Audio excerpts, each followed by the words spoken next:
Hi everybody, this is Didi from InTheKnowRadio.com, and today I have a very special guest, Miss Georgina Cannon. Hello, Georgina. Hello. Welcome to the show. Thank you. Thank you. Georgina Cannon is an award-winning, board-certified hypnotist and also founder of the Ontario Hypnosis Centre, which within a few years became Canada's leading hypnosis training facility and clinic. She is also an author, corporate speaker, international facilitator, and accredited life coach. In working with her clients, she skillfully helps to uncover the powers of the unconscious mind, helping them in both their personal and professional lives. Georgina is a regular guest on national and international television and radio programs, and her work has gained her prominence as a source of news and feature articles on hypnosis, counseling, and complementary therapies. In 2004, Shirley MacLaine read Georgina's first book, Return, Past Life Regression and You, and contacted Georgina for a radio interview. Since then, she has invited Georgina to host her chat room a couple of times a year on her website to talk about hypnosis, relationship issues, past lives, and the interlife. That's right. That's right. So when was it in your life that you first learned about hypnosis, Georgina? It was about 21 years ago. I'd just come off a corporate gig. I'd been running a very large company in Canada and got very tired of being a senior woman. And this was an organization that was worldwide, and I was running Canada, and I got very tired of being the senior woman. I was one of two senior women, and it was just difficult. It was more difficult 20 years ago than it is now. It's still difficult in some ways, but it was really difficult. And although I had really golden handcuffs, the salary was obscene. It was really good. I had 3 secretaries, and I had unlimited expenses, and a great time because I flew all over the world for them. It was just too much. I just couldn't look at myself in the mirror anymore, so I left. Actually, what they did is they closed down Canada, and they wanted me to move to Washington or New York. And my daughter was thrilled with the idea, and I said, no, I'm not going to do that. I couldn't look myself in the mirror anymore. I just couldn't take it. So I left, and I'd already taken my Reiki. I was a Reiki master. I'd already learned color therapy and aromatherapy. I learned color therapy in Hong Kong when I was there on business, which was interesting, because I got bored on a weekend.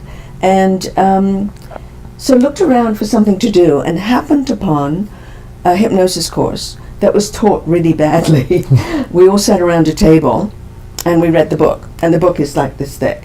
So we read it page by page. We read the book. The man that was leading it read it out loud, and we read it, and I thought, I can do better than this. Certainly. Right? Anybody can do better than this, but I could certainly do better than this because I was used to facilitating groups corporately, worldwide. So I took the course, got accredited, and within 3 weeks opened a clinic and a school. And that's now nearly 21 years ago. So what have you seen that is really interesting or keeps you just really thrilled and excited about hypnosis? What keeps me thrilled and excited is that moment with the client that you get the aha light behind their eyes. When you're talking to them or listening to them, and I believe the secret is knowing the questions to ask. So when you ask that question and they're sitting there and suddenly they go, right. I go, yes, yes. I don't do that in the clinic, but, in my mind I do it. That is it. Because what we do through hypnosis is empower the client. It's the client doing the work. That's why I chose hypnosis over every other modality. It's not us doing the work, it's the client doing the work. It's their mind, their drive, their commitment. And right up front, I say to them, this is a co-creation. Understand this is a co-creation. I give you the tools, or I offer you the tools, and you can choose to take them or not. And if you take them, I can help you. I'm like an usher in the theater. I can shine the light, help you find your seat. That's all I do. I help you use your strengths, your knowledge to get there, because I believe that every client has the answer. It's just hidden under loads of dust and noise, but basically every client has the answer. That's my belief system. So what do the majority of people contact you for? Relationship issues. Many different types of relationship issues. Everything from how do I manage my teenager to what the heck do I do with my boss? I love my work, but I hate my boss. to how come I always choose losers, or relationship issues is a big one. I get couples. I do a lot of counseling for couples and help them through issues. Also past lives and interlife. I get a lot of people coming for that. Mostly it's emotional. I'm stuck. I don't know what my life purpose is. I have separated from my husband, or I've separated from my wife, and I feel like I need to move forward, but I don't know where that leads me. And they sit there like, they're jumping out of their skin almost. Right. And so that type of thing. Long ago, gave up doing smoking and weight loss. I don't do that anymore. There are people much better at that than I am. So I focus on the best that I can do for people. Okay, and you do, because you're very well known for teaching the past life regression course. Yes. Tell us a little bit about that. I mean, it seems so unbelievable. And sometimes the past life people go to is so significant and has the solution for their present day life. You almost wonder if it's their imagination and their unconscious presenting it as a past life. Well, when the media questions me about that, and they want to catch you out, a lot of them, and what I always say, I don't care what you call it. I really don't care whether you call it past life or a metaphor that your mind is giving you. It makes no difference, because what we're looking for is to make this life richer. This is the only life that matters. So any tool we can use, whatever you want to call it, to make your life fuller, richer, more vibrant, and make you feel more comfortable in your skin, what difference does it make what we call it? And either way, it's actually miraculous, because whether it's truly a past life, if anyone has ever sat in on a past life, it's actually one of the most amazing things you can watch, because it's unfolding in that person's eyes, and they're telling you about it, and they're just as astounded as you are. So whether it's an actual past life, or our minds are so capable of creating the perfect metaphor and solution to help you overcome your problem, it doesn't matter. Either way, they're really amazing. So and the voices are interesting, because the client will say, and it could be a guy, right? I'm a young girl. I've heard that before. They look down and they're like, oh my God. I'm a young girl, and I'm wearing a blue dress, and it's so funny. It's but hilarious. I must tell you a story. May I tell you a story? Absolutely. I had a client, and actually it's in my book. This story is in my book. I had a client about 5-6 years ago now. The husband called me and said, "Can you help my wife remember something?" So I said, "Sure." Because people go away in the winter and they put their jewelry somewhere and they forget about it. And I said, "What is it she wants to remember?" And he said, "Well, I can't tell you. I'd rather she told you." Anyway, she came into the clinic, and she didn't know who she was. It seems that when she was about 17, she found herself on a park bench, crying, bruised, scratched, not knowing who she was, not knowing where she'd come from, not knowing her name. And a woman stopped by and said, "Can I help you?" And she said, "Well, I don't know who I am." So the woman took her home. They phoned the police. There was no record of any accidents or missing people. She stayed with that woman for about 2 weeks. And she got herself, and they gave her a name. She gave herself a name. And she got herself a job at the Arthur Murray Dance School along the street, because she decided she liked to dance. That's where she met her husband. So all this time, she hasn't known who she was, and she's now in her mid-60s. Her husband, who was a very kind, loving man, knew her story, hired private detectives. They went through Interpol. They did everything looking to see if they could track her. This is, of course, all before computers. So when computers came in, he started to looking, but he didn't have no name, so he couldn't know what he was looking for. So she came to me and she said, "I need to know who I am. I'm having heart surgery, and I want to know who I am." So I said, "Fine, let's see what we can do." And I thought, this is going to be interesting. So I regressed her back, and she hit 12 years old, and she came out of it. She brought herself out of hypnosis. She said, "I can't do this. This is too frightening. I can't do it. I can't do it." So I said, "Fine. Okay, let's not do it today. Let's get you ready for your surgery." So what we did is we changed the whole protocol, and I got her ready to be a partner with the surgeons for her surgery. And she came back very shortly afterwards saying that the surgery, of course, was successful, And the surgeons were amazed at how little she bled and all of that, and how quickly she healed. So she said, but I want to do it now. I trust you and I want to do it. So I said, do you mind if we do something slightly different? So I took her back to her mother's womb. And I was just about to take her out of that and go beyond the womb. And she said, I know who I am. Oh my God, I'm one of 6 children. And my father's name, and she brought herself out of hypnosis. She got us out of, and she got up, ran out the door. Her husband was sitting in the waiting room. She said, John, I got a name. Anyway, she went, gone. They left. A week later, I get an email from her saying, Georgina, I have to send you a copy of an email I just got. And it said, hi, I think you're the sister we've been looking for years. A week later, after she had gone searching and discovered who she was. Because the husband knew what to do with that name, went searching. Oh, right. And it seemed that she's from North Carolina. And anyway, it's all in the book. It's all in the book. But it changed her life. She has a family because she had no papers. She didn't have American papers and she didn't have Canadian papers. So when she went to the American embassy to get her papers, she told them the story. Then she went to the Canadian place to get her passport and everything. She told them the story. And now every time she goes to England or wherever she travels, she sends me a little email saying, I'm here. Yeah, because she couldn't leave because she didn't have any identification. Nothing. She probably couldn't drive. She also found her family. So what had happened to her that scared her? I didn't get the whole story because she didn't want to tell it. I did meet the sister that sent the email. The sister came in. We met at the Pickle Barrel at Yorkdale for brunch, and I could have picked her out. They looked like bookends. They looked exactly the same, wore their hair the same way. It was unbelievable. So it seemed that the mother was an addict. The father was brutal. They ended up in foster care. Some of the kids they lost contact with. But she wouldn't go into anymore, and that was fine. Sure, it's too painful. Fine. Just fine, yeah. Too painful but for her. But isn't that a miracle? That's amazing. So cool? What else have you seen do people often come in with physical symptoms, and then when you take them back to a past life, what happens then? Well, I lost my migraines through past life. Oh, tell us about that. I had migraines for years, really bad here. They'd come in here, and I'd get, the zazzing. I don't know if you know about migraines. You get zazzing, what I call zazzing here.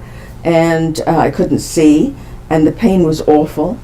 And when I was learning with Henry Bolduc, this is now 18, 19 years ago, I guess, the person I was working with, he said, well, is there anything, one of the things we ask, is there anything familiar you'd like to explore? Do you always want to learn the violin? Or I said, well, actually, I'd like to know when my migraines started. So he said, okay, but I didn't think we could do medical stuff. I said, well, I don't know either, but let's try. So we did it, and he just followed the migraine back, and I ended up in a past life. And it was extraordinary because I could smell myself. I smelled putrid. I smelled disgusting. And I was what looked like an old hag with like teeth, very few teeth, dirty, stringy hair. And I lived in a cave outside a small village in Europe. And my role for that village, because they didn't want anything to do with me because I was a witch or whatever it was to help the women give birth or give them abortions or do whatever it was. And they'd pay me in food when they remembered. So I was half starving, and I was like a wreck, really. And one day I got called down to the village to help a woman give birth, and she died in childbirth. She bled out, and her child died. So I had to, of course, bury all the thing. I had to clean up and do it all. I was exhausted because it went on for hours. I went back to the cave and was asleep, and her husband had been drinking. He was so furious, he came up to the cave, and he started kicking me, and he picks up a rock and smashed me on the head right here. That is interesting. And I died, of course. I was killed. Never had a migraine since. And we did all the healing, of course, which is what you do when you learn to do past lives. You learn to do healing and forgiveness and all of that. And never had one since. And isn't that in itself miraculous? I'm so grateful. I'm sure. How often had you had them? At least every 6 weeks. And it's so nice to be pain-free, isn't You know, it? I'd look at the sky like today, which is heavy, and I think, oh dear, I'm going to get a migraine later. Or I'd get up in the morning and I'd think, oh, we're going to get a storm. Oh, I can't. You can feel it coming on. Yeah. Yeah, and it's terrible suffering with that kind. I've Yeah. had very few in my life, but No. I know what people mean when they say, I want to kill myself. They're just horrible. So They're certainly horrible. medical things, hip replacements. I had one amazing story of a woman who came, she had pain in her hip, and she didn't know what it was. She'd had bone scans and everything. And she said, I don't know what it is. Can you at least give me some pain management tools? So I said, sure. But let's see if we can get rid of it. Sure. Why not try? So I regressed her back to cause, and she went back to being an Israelite in, I guess, what was then Israel, in Roman times, and lived up in, as the tribe did, in caves. They all lived in different caves, and it was a man, and this married to a woman and a young son, and they were just come back from the market shopping, and the soldiers were coming through, marching through, and everybody sort of dispersed and hid when the soldiers came through, because they were vicious and they just took a fancy and would kill someone or torture them. And they ran up to their cave and they hid, but the little boy was fascinated by the soldiers, so he ran down, the son, and started marching along with the soldiers. And the soldiers looked down and patted him on the head. And then one of them came over and said, okay, Sonny, where do you live? Or whatever it was he said to him. And he pointed up to the cave. So the soldiers went up, raped the wife, cut off the leg, and the man died and bled to death from having his leg cut off. And they took the son with him to be a soldier. Wow, and wow, what a brutal life. You can't make that stuff up. And how was her hip pain after that? Never had it again. Never had it again. People must be so grateful when they get those healings, because Well, to they live don't in believe it, first of all. Sure. They don't believe it. And she sort of, I said, so when she came out, she was so shaken, as you can imagine. It's a horrific when story. you see something like that. Yeah. She was very shaken, and she was sobbing. And took her a while to come back, and, you know, lots of water to drink and lots of Kleenex to dab up the everything. And she came back, and she sat there saying, it's this very strange feeling. Because, as you know, when we make that profound a change, the whole system has to go like... Yeah, it has to reorganize. Reorganize itself. So it took her a while, and then I said, how's your hip? Oh, my hip. Oh, well, you know, I've been sitting, so it's going to be okay. But when I start walking, it probably won't be. Anyway, 3 days later, I get an email saying, it's fine, thank you. Hip's all good. Yeah, hip's all good. And again, doesn't matter how it occurred. I don't care. It did. I don't care. So when you can get rid of, you know, hip pain that one's had or a migraine, who cares? Doesn't Because if matter. you're the person suffering, you're happy to get rid of it anyhow. It doesn't matter. It doesn't matter at all. No. So I see you have your return again. Yes. One of your, and that's on past lives. Yeah, past lives and interlife. So this And is the interlife. third book. Can I do this? Absolutely. This is the third book. It came out last year, and I'm currently writing the next book, which will be out in spring. But this is about past lives and the interlife. Okay. But Does it have stories about it your has history? stories, Oh, that's but wonderful. the most important part of this book, and it's not in any other book that I've ever seen about past lives or interlife, is the integration process. Because people go through this and they are profoundly changed. In both ways, both past lives and interlife. Profoundly changed. And quite often they become what I call a born again. You know, I know something you don't know. Or they become a little proud of themselves. So they alienate everybody around them, and they irritate the hell out of everybody. And what I'm saying is, don't do that. This is a way of not doing that. This is a way of integrating it in, so it makes your life better and fuller. And it shows people through your actions and how you behave that you've changed, and that you are more aware. You don't talk about it, and you don't belittle anybody. And although people don't mean to, you know, the worst thing you can say to someone is, well, you know you brought that on yourself, or you know it's karma, or you know it's... Stop it.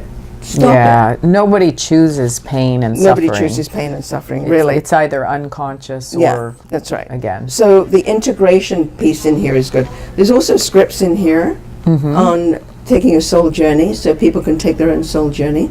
Yeah, so that's good too. Wonderful, wonderful. So tell me about other books you've written for either the public or for the profession. I've written a lot of books for the profession.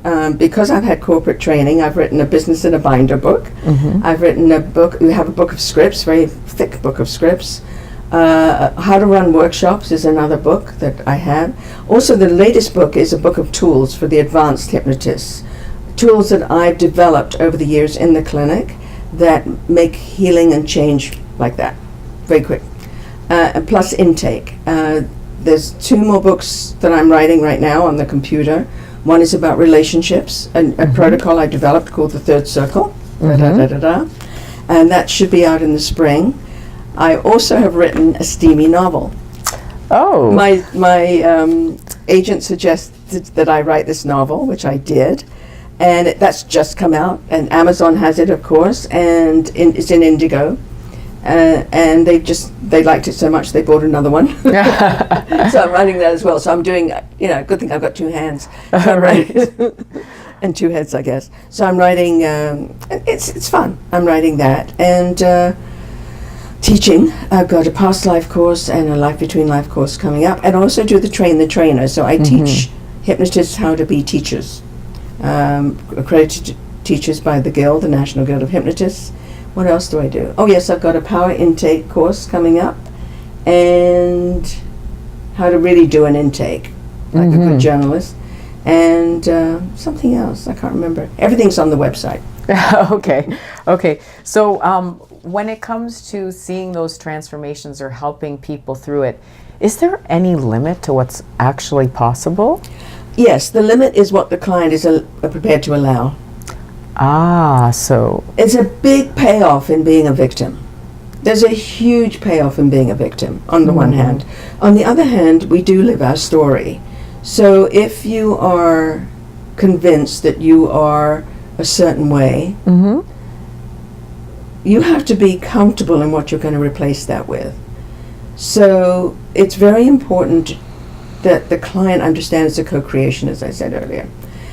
We can't force change on anybody, so the limitation is that. Otherwise, there's no limitation. So what have you seen that has impressed upon you that there is no limitation? Oh. I have a client who is a lawyer, corporate lawyer, and 3 years ago he came to see me and he was complaining that all the women that he dates are just gold diggers and they don't really want anything from him and accept his money and blah, blah, blah, blah. And then he said he's got a new girlfriend, but she keeps wanting more. He said, we're going to live together. And I told her I'm going to give her my salary.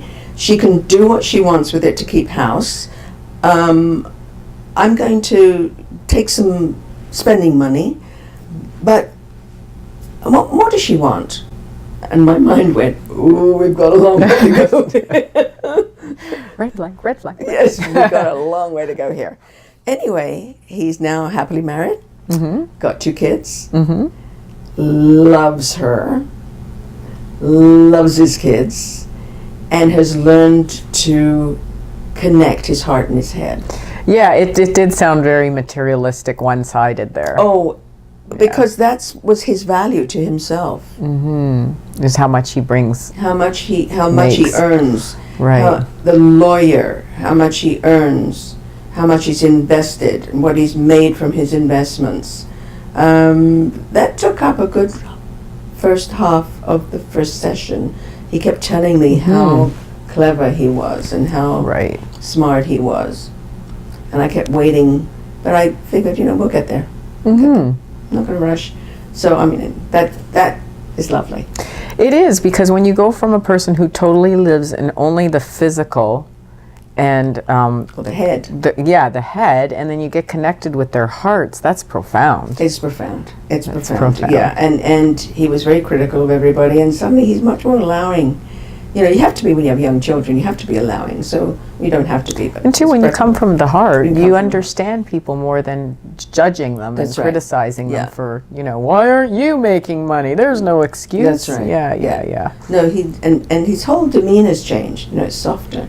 The other one was a student I had who was a God, he's so funny. He was a musician, and he came because he wanted to learn hypnosis. This was a student learning hypnosis. And as you know, when we start working with the subconscious mind, it opens up our intuition.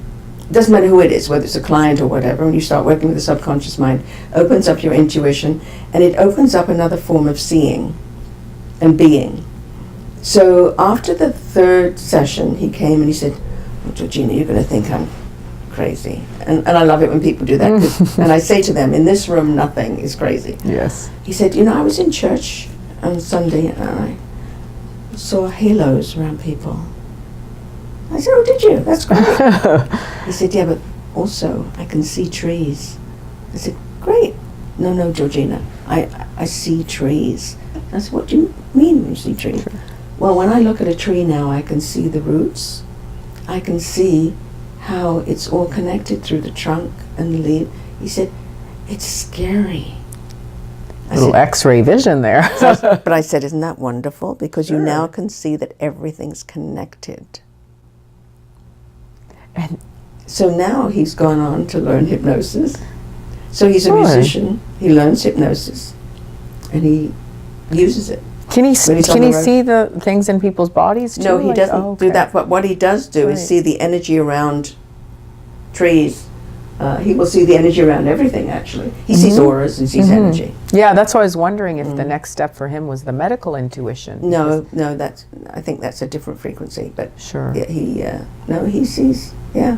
Any other paranormal things you've seen people have experiences of or do in a hypnotic state that they wouldn't otherwise Oh, do? yes. People see people who passed, like their parents or grandparents, Right.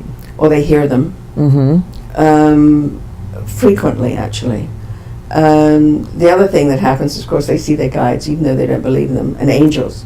"I don't know what this thing is." And they go, "What does this thing look like?" I say, chat. "What does this thing look like?" You're not gonna want to believe. Oh, no. dear. Laughing. Because Yeah.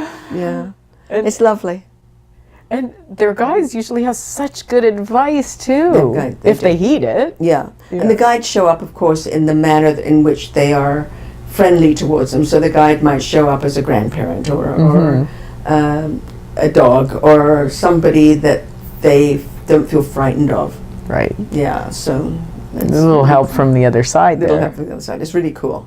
Yeah. Wonderful. So if you had anything with all your years of experience in both teaching and conducting hypnosis sessions that you wanted to leave our audience with about the power of their mind, why don't you just let them know what you think is possible? Oh, well, we are so much more than we seem in many, many ways. And once you understand the light within you, once you see the light within yourself, so you see it in others, and it doesn't matter who it is, we all have that light inside. And sometimes it gets covered over with dust, but it's always there. So always look for the light within the person, and it'll change your attitude and your perception of who they truly are.